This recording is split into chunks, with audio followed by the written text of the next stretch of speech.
Most people believe strategy is something you use only when you are in conflict with others. Miyamoto Musashi believed strategy was something you use to confront existence itself. The Book of Five Rings was not written to entertain, inspire, or motivate. It was written to clarify reality. Musashi lived in a time where mistakes were paid for with death, and that severity stripped his thinking of illusion. What remains in his work is a philosophy of precision, awareness, and self-mastery that still applies centuries later. Musashi was not merely a swordsman. He was an observer of human nature. He understood that people lose long before the fight begins, not because they lack strength, but because they misunderstand the nature of struggle. His book is not about sword techniques. It is about how to see clearly when pressure is high and the cost of error is real. The Book of Five Rings is divided into 5 sections named after elements: earth, water, fire, wind, and void. Each represents a layer of understanding, not just of combat, but of life itself. Together, they form a complete system of perception. To read Musashi properly is to confront your own habits, weaknesses, and self-deceptions. The first major lesson Musashi teaches is grounding yourself in reality rather than illusion. In the Earth section, he emphasizes foundations. A house built on weak ground will collapse, no matter how impressive it looks. The same is true of skill, character, and ambition. Musashi believed most people fail because they build their lives on appearances instead of substance. In modern life, this illusion shows up everywhere. People want results without discipline, status without competence, confidence without experience.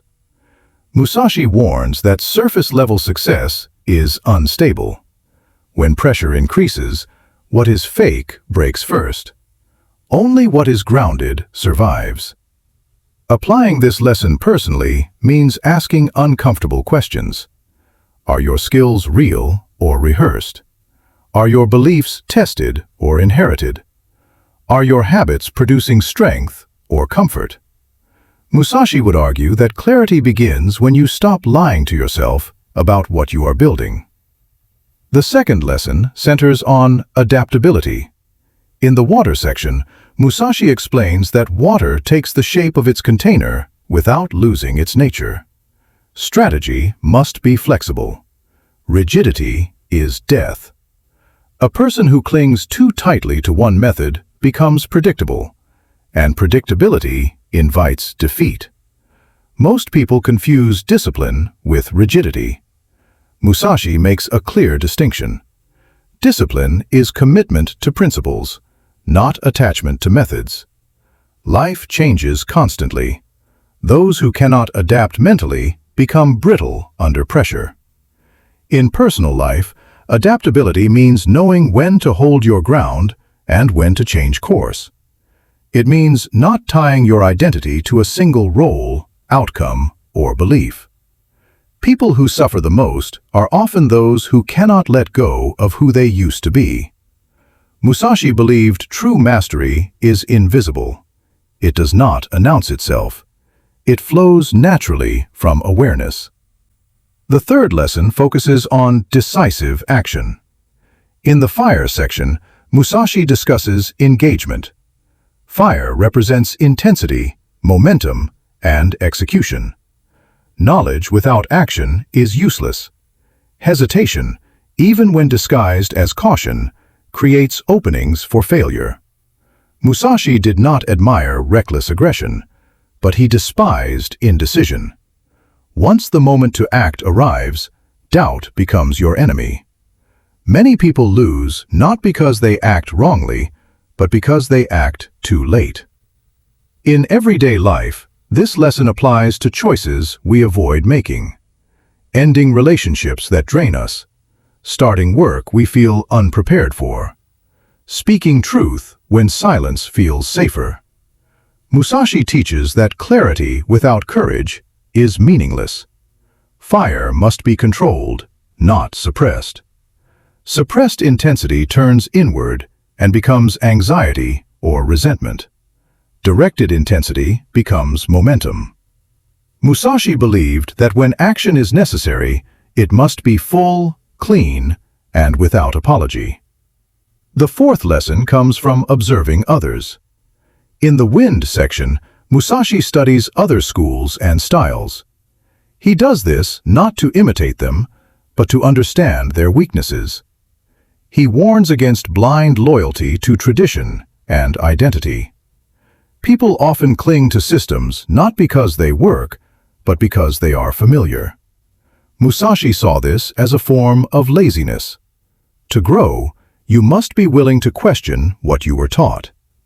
In personal life, this means examining beliefs you inherited from family, culture, or society.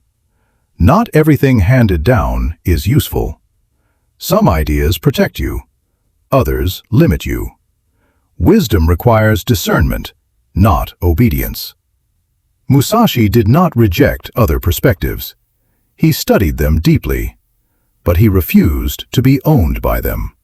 This balance between openness and independence is rare, and it is where true strategic thinking lives. The fifth and final lesson is the most difficult to understand: the void.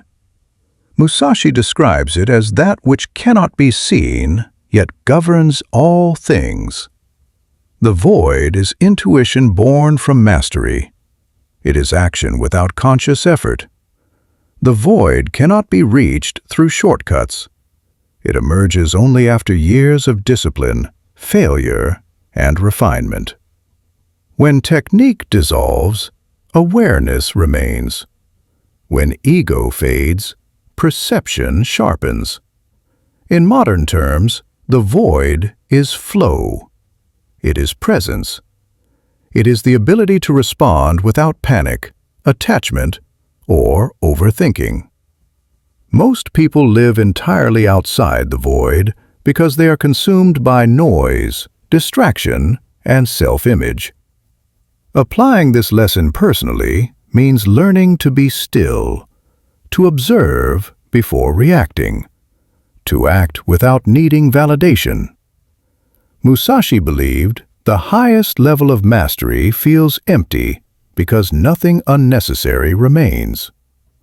The void teaches that life is not meant to be controlled completely. It is meant to be navigated. The strategist does not dominate reality. He aligns with it.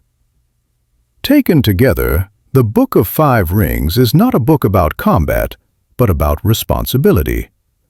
Responsibility for how you think, how you act, how you respond under pressure. Musashi offers no comfort, only clarity.